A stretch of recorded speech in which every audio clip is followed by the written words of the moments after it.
Welcome back to Backgrounds and Break-Ins. I'm here with my guest today, Paris Williams. So, Hello. all right, Paris, I want to read off your accolades. Oh, all right. Completed D1 in track and field at Kennesaw State. He's all right. Yeah. 2020 Olympic Trials qualifier and 2024. Finished top 20 in 2022, 2023, and 2024 in the U.S. in 110 hurdles. Lie? No. All right. Two-time USA's qualifier indoor and outdoor. Two-time national qualifier, decathlon and hurdles, and seven-time ASUN champion. Yes. All right. Mostly appreciate it. Pretty dominant. I ain't gonna lie. So this podcast is here to help the young people. So we're gonna take it back.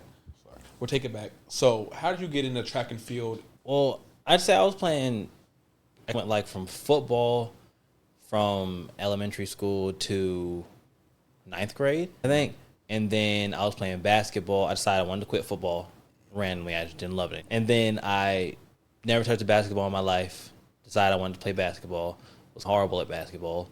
I just played defense and get rebounds. That's how I made the team. And I played all that throughout high school. And then I remember my junior year, the track coach came to one of our basketball practices. He wanted me to high jump for the track team because I was always the most athletic, dunking, do whatever. So then I was like, you know what, sure. And then my mom actually wanted me to do track a couple years ago too, but I was like, no. So then I actually went out to track that year, was actually awful at high jump. I only cleared 5'2" or 5'4", and I was probably like 5'11", 6 feet at the time. A whole lot more than just technique and just athleticism. I just wasn't that good at it. And then he asked me to hurdle because he said I got long legs. I was really into that. So I was forced to hurdle. Junior year, I didn't make it out of region. And then my senior year, that was when I made it to state, broke the school record in the 110 hurdles, and broke it in triple jump when they threw me in triple jump at region, the very last meet. And I ended up going to state all the way in that. You never done triple jump before? No. All right. And then that was kind of where it started, and I ended up walking on to Kennesaw State because I wanted to go there for school. And then they said they have a spot for me on Kennesaw's team. And then I had a couple of NAI and D3 offers for basketball, but I was like, I really want to go to Kennesaw in general, and they're offering me a spot on the team. What's NAI? So you have D1, D2, D3, NAI. So it's just, I guess, the next step down. You also have like JUCO and stuff like that as well. So just kind of like the classification of the college. But I wanted to go to Kennesaw anyways for school. I know like between me and my mom and my grandma helped paid for that first year, but it was already, she didn't say it, but it was already in the air. You're going to have to get a scholarship because we can't do this again. School high. And I say, we're not doing this again.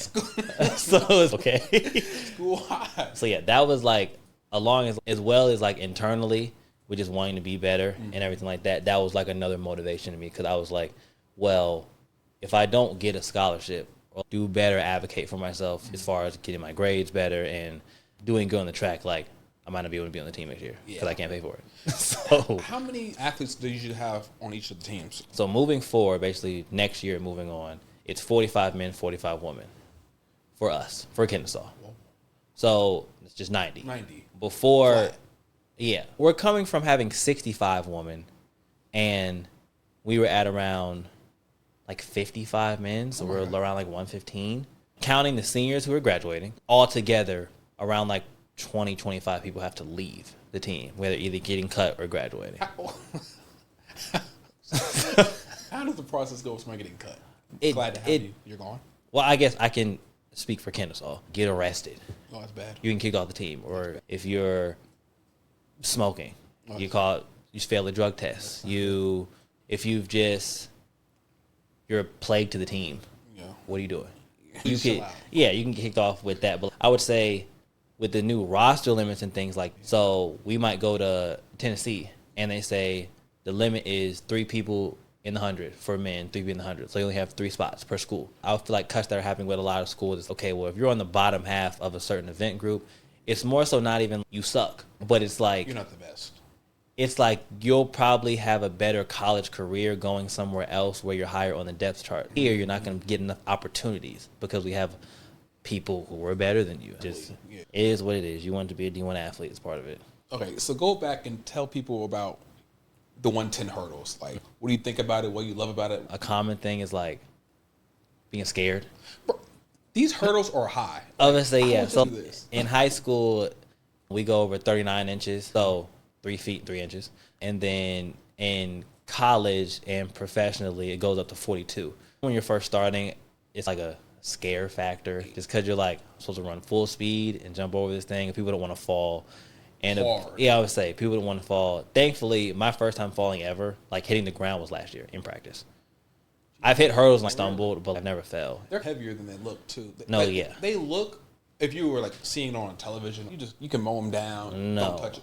The part that holds it up is metal. Yeah. The actual thing is plastic like on the top that you're hurdling. But no, yeah, if you hit it the wrong way, the more you do it, obviously you become less scared. And then obviously the better I became, I feel like it's natural. You start liking stuff, the better you are at it. And I always feel like I was always the person who my coach would ask me to do something, and not disrespectfully, but we just want to know why. Yeah. Like, why are we doing this? Or what does this help with? Or what is? And I was always asking questions, watching my videos, looking at other people who were better than me to see, okay, what can I fix to try to get myself better? I was one of those people. A lot of my teammates would be like asking me questions sometimes when they need help, if the coach is like busy or something. And that started happening a lot because they saw, oh, he knows what he's talking about. Because you'd be reviewing tape and take your advice. Yeah. And then like it works and they do better. And then they're like, oh my God, thank you. And that feeling in general was like, oh yeah, I like this. It's like just, I guess, kind of like aiding people in, and getting better and things like that. So that's what I realized I liked coaching. I knew I wanted to compete and knew I wanted to coach as well once I graduated the next year. So that was when COVID was kind of like when I came up with my brand, One Up. And that was where I was like, I want to have something to coach under. It's One Up TF. And a lot of people think it's One Up Track and Field. No, it's One Up Training and Fitness. I just run track. One Up TF. Yeah. That's the shameless plug. But that's why I wanted to do that. So I knew I wanted to coach outside of college. And then I would say my first 2 years outside of college, I was really like working myself thin. Yeah. Just being honest. Where I had 3 jobs and I was also competing myself. So my day really was like wake up at around 8, I'm eating breakfast, and after that I'm going to practice. After practice I'm going to lift. After I lift, I'm going to coach at Blessed Trinity High School. After Blessed Trinity High School practice done, I go to coach at Dynasty Track, which is a track club.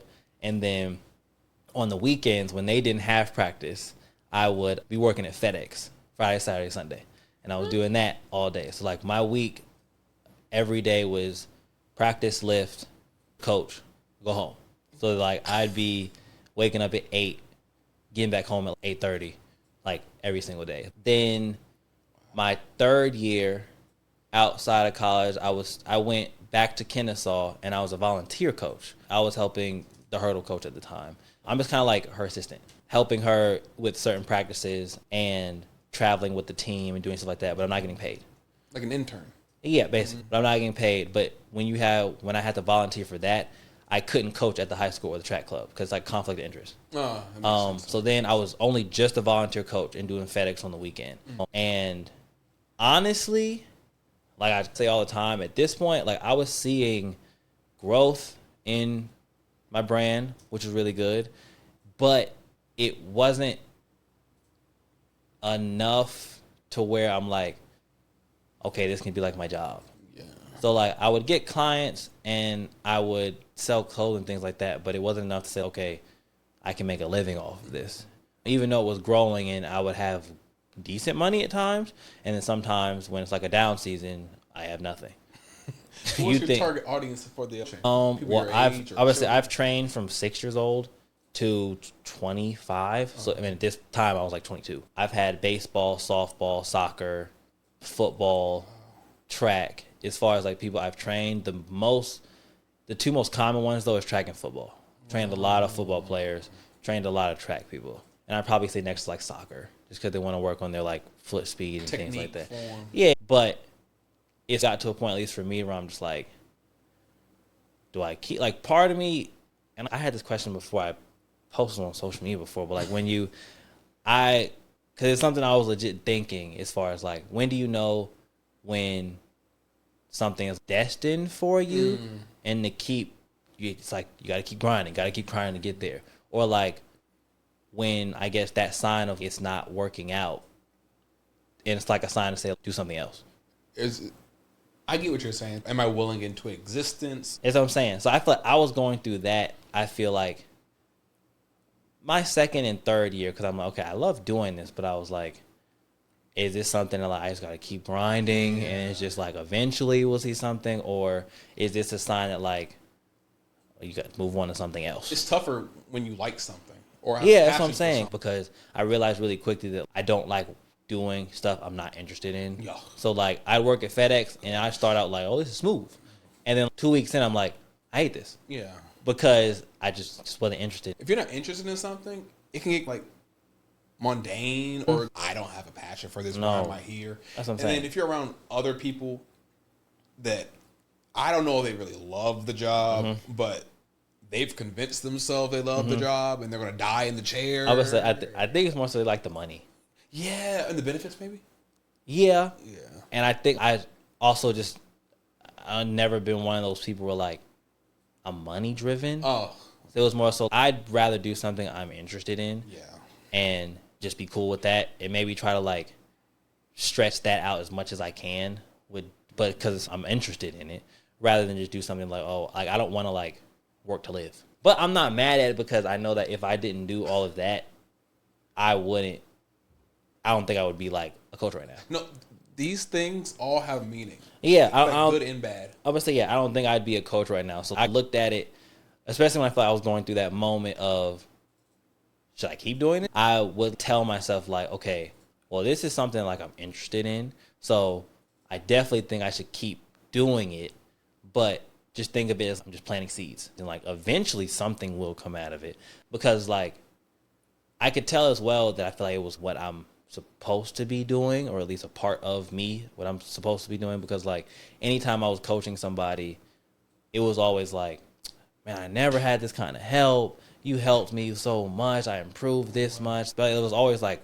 really positive feedback. So I was like, okay, I'm in the right field. I just got to figure out how to like, I guess, maximize it or just how long it would take to get to somewhere. Fourth year, the sprint position at Kennesaw ended up opening up. When I was like telling people like I was applying, because of course I had friends or alumni that are like, oh, Paris, apply. Yeah, you be great, boom, boom, boom. And then to them, it was, you're going to get the job. Like you've been around, all the coaches know you. It's obvious to them. Yeah, you're going to get the job. But then to me, I'm like, it's not how like it works. I know I'm going to have an advantage maybe over others because they know me. They know how I like operate my personality. They know what they're getting. But I was like, at the end of the day, it boils down to like coaching, like as well, and doing all the other stuff. Most of them are a bit. At least 30, and then like that. So I'm a running joke. Like when I see a lot of my like athletes, like parents, or moms, dad, and they be like, oh yeah, this is Coach P or this is Coach Paris, and they always, it's mostly the moms, and they be like, this is your coach. That's crazy. Because I also think like I've never taken any coaching classes or have any coaching certificates, but like a lot of coaches, it's called like level 1, level 2, or level 3, USTF CCA or something. It's like the whole thing. It was almost like me going to Kennesaw was like an 8-year internship. A little bit. And then I got hired. It's you like showing how passionate you are about what you're doing. And your dedication and drive. Because I also think that if I was just somebody who went to college to go to college, have fun, whatever, I go to practice, I do whatever, but I didn't take it as serious as I did, they wouldn't have taken me as serious when I wanted to actually become because as an athlete, he was out partying and he was smoking and drinking and doing this, the XYZ. So just like, why would I want him as a coach? Or if you were great, but like you said, like a jerk to your teammates. Yeah, just a problem. Like as soon as he's gone, we're done with him. So at least you were a good teammate and a good runner. So it worked out. So yeah, I always, if it's something that I would always tell anybody is like, when you think it doesn't matter, like the stuff that you're doing can always be like a seed to something, like years later. So like anything that you're doing, if you end up going to college for sports, whatever that sport may be, like if you're going to go to college and do a sport, take it seriously. Because you have no idea what that can lead to in years to come. And I wasn't even thinking about being a coach while competing. I just wanted to be a good athlete. But I feel like with me being a good athlete, again, it led to other stuff where I'm like, oh, like I said, I can say I'm a Olympic trials qualifier that can go on my resume. I can say I'm a 7-time ASUN champ. I can say I've done this, done that, to where now as a coach, the athletes can see that and they're like, oh, he was hard. He could do this, so I can listen to him and do that. You don't have to be the best. No. But if you give your best, people will like take note of that. He saw you like, oh, this dude worked very hard. And then the position opened up. You watered the seed and it grew and it bore fruit. And now you're in the position that you are now. So how much do you like coaching compared to competing? I honestly say it's the same. That's really It's around the same because I really, as an athlete, I feel, it might seem weird, I feel like I enjoy the grind and practices more than the actual meat. I like working out. I like seeing results in practice. I like getting better. I like getting in shape. I like, the season's about to start. I like that feeling of revving up. We just had outdoor conference and we beat Liberty, who was on a 27-year win streak, twice. Oh. We beat them indoor. Their men's team never been beaten. Longest win streak in the NCAA history. Holy cow. We beat them indoor. And then outdoor, their men's were currently on an 18-year win streak, and we just beat them. Who are these people? As far as like my athletes? Yeah. Shout them out. You got Chance Cross. He did his thing in the 100 and the 60 indoor, won both of them. You got Eric. Eric did his thing in the 400 indoor and outdoor, won them. You got XP. You got Nick. Eric. Pashawn scored. Those are kind of like the main contributors in the sprint group. No, they did really good. They did really good. We had a really good year. But that's what I'm saying. Like, it was really cool indoor and outdoor conference seeing like we start practice in September.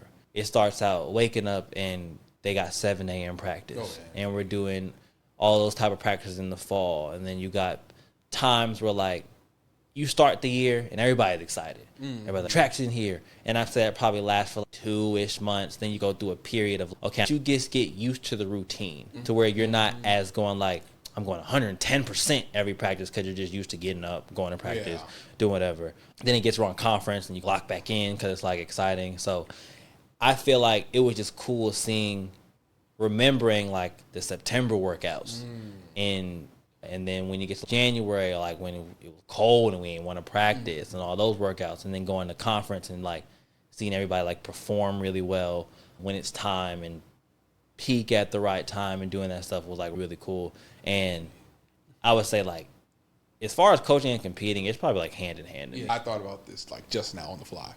So as an athlete and a coach, it's more frustrating when you get injured so you can't do well, or when you're healthy and you aren't seeing the growth out of the work you put in. What's more frustrating? So as an athlete, definitely being healthy. Because being injured, you can at least go through the mindset of, man, if I was healthy, I'd be going crazy. When you healthy, it's just, I'm healthy, but I'm just, it ain't working. That's more frustrating, I feel.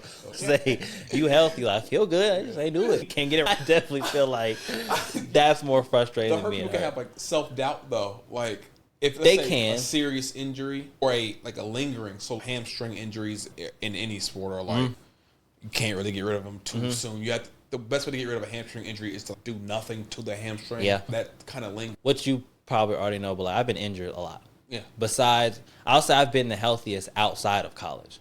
Freshman year, I was healthy in college. Sophomore year, I caught a bone bruise on my heel, long jumping. That lasted the whole season. And that junior year, I had back spasms. Senior year was when that was COVID year, but I also had a benign tumor in my hip. Got that removed. 5th year was coming back from the tumor, but then I also had a grade 2 quad strain and a grade 2 hamstring strain in the same leg, one after the other. The quad strain happened, and then the hamstring happened like a week after, or vice versa. The hamstring happened indoor, hamstring got healthy, and then the quad happened.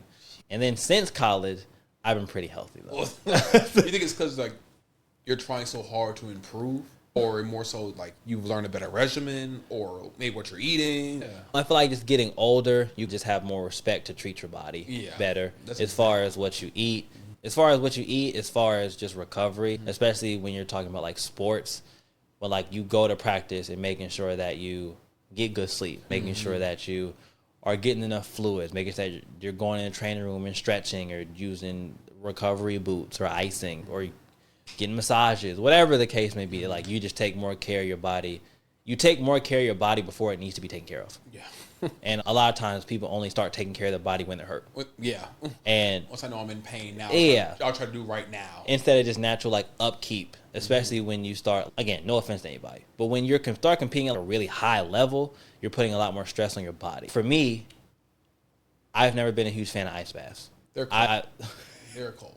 Yeah, like I started doing cryotherapy.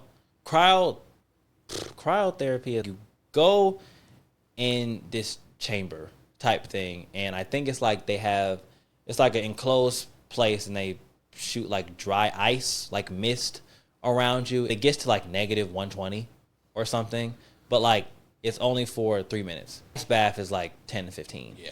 And it's different because it's more so like the mist in the air, whereas the ice bath is like water. So like the ice bath to me feels colder. It burns. My old coach, I asked him the same thing because it was always like ice bath. And I was like, if I don't feel like they're working, he was like, well, to be honest, getting sleep and eating the right thing after practice, it can have the same benefits as an ice bath. And I was like, okay. So I started just doing more of that, and I've probably taken like 4 ice baths. So do you think it actually is less effective on you, or do you just not like the ice baths? I took one, it depends. So I took one last year actually in Oregon at trials because two of my friends did, and I was just like, all right. So then I felt like a big difference. I was like, oh, I like this. But I think now knowing I can still get the same result doing other things without being super uncomfortable, that's not going to be my first option. Yeah, no. What advice would you give somebody trying to pursue a track and field career in college? Try to be the best person you can be while you're in high school. Don't think it doesn't matter. And then also, if you can get it in your head that if you want to be an athlete, whether starting high school or when you go to like college, especially like D1, it takes a lot of, it takes a lot of, if you want to be an athlete, you have to make sacrifices. Mental fortitude.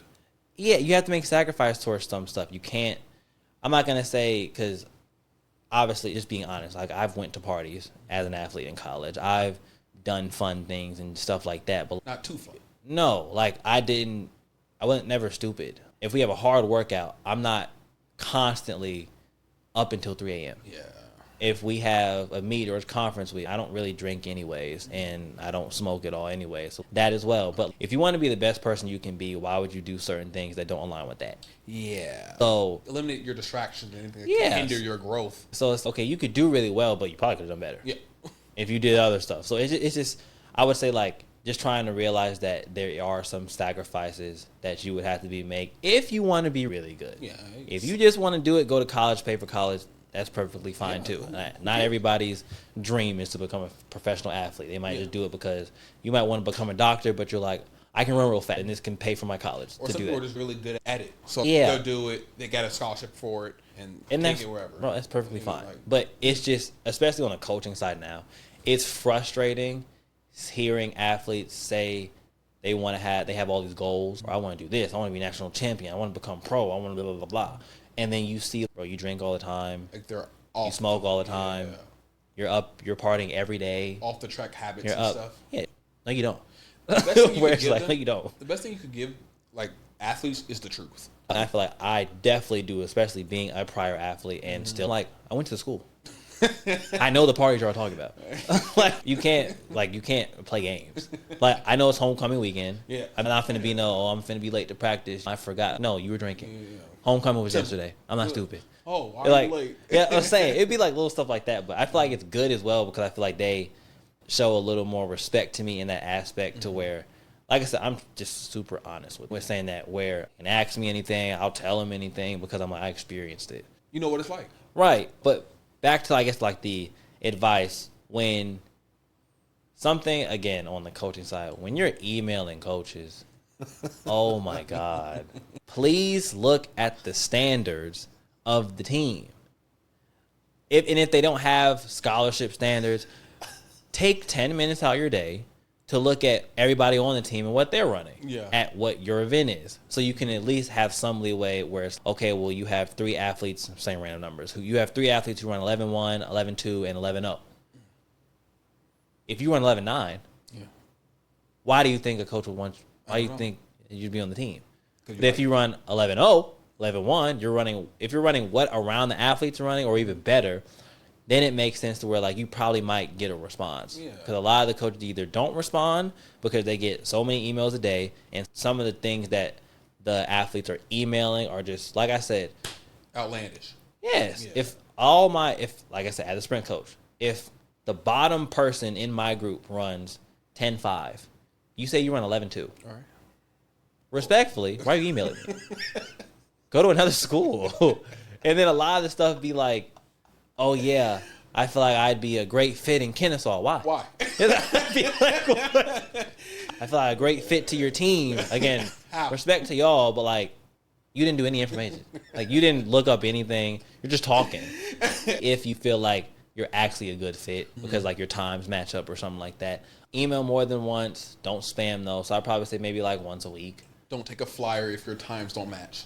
Yeah, or stuff like that. And then I'd say another thing would be make sure your grades are fine, because you could run fast, but then again, as a coach, if you have a 2.4 in high school, we also have to, like, there's a coaching side in college, but then we also have to make sure you graduate. Yeah. So, and if we're getting a lot of athletes who have a lot of bad grades or bringing down the team GPA, we look bad. And this is high school. Yeah, that's not in good. college, it's going to get worse. Yeah. Oh, because you have a lot more priorities and and leeway. That's what I'm you saying. have to do the work yourself. Like, nobody's holding your hand. Nobody's going to be walking you through class. Right. Go the period to period. Yeah, all you that have stuff. your own schedule. You need to get to class, do the work. You're on your own, and you just have a lot more priorities as well in college that you have to do like on your own, especially if you're staying on campus. So I would say like grades, try and just be the best athlete you can be. Again, looking at recruiting standards before you just go ahead and email coaches, and making sure that your standards like match up to where they might get a response. Email more than once, but don't spam them. Please. And I feel like it was one more thing that I'd say as far as like advice. Oh, are we lying? Well, yeah, don't lie. Definitely don't lie, because again, the coaches, we talk, we do research. Have you seen people lie about their times? Oh yeah. Hey, what? That's got to be the most. A lot of it might be the when dated time. Yeah. So it's not necessarily a lie, but we know it's not a lie, but like it ain't you. It's not exactly. Yeah. And then there's also been some people who blatantly just been like, oh yeah, my PR is 10.4. I did this, and then you look and it was like 10.4 6 years ago, and it was like, well, you didn't lie, but you recently just ran 11. So what are you're not 10.4 anymore. No, you're not. That's not you. Or they might just say it's 10.4, and then you'll look and it's 10.6. Why? And it's you in practice or something. Or like a lot of high school athletes, again, splits do not matter. Yeah. Coaches do not care about splits. No offense, but nobody cares about splits or 4x4 split. Nobody cares. Because, again, it just doesn't really matter. All right, how many track meets are there? Let's say. Outside the Olympics? Yeah, outside of the Olympics. How many track meets are there? Because off the top of my head, I can name you maybe 3. There has to be hundreds. Again, because I've been asked this question a lot as far as like being an athlete and competing in a lot of these meets. If it's not Olympic trials or the actual Olympics, all year people are competing, but it's weird. Track is very weird. A professional athlete in track can compete at college meets. Again, I feel like that's already a part in the marketing, because in any other sport, you can't do that. LeBron James can't play at a college game. What's that about? Like, why? You have, just to name a few, you have American Track League, which is like a professional, I guess, track league. You have Diamond League, that's mostly like the European circuit. And then you also have a bunch of stuff that goes on all throughout of Europe, and people travel China, and just different professional meets that are hosted. They're just not broadcasted. It just happens.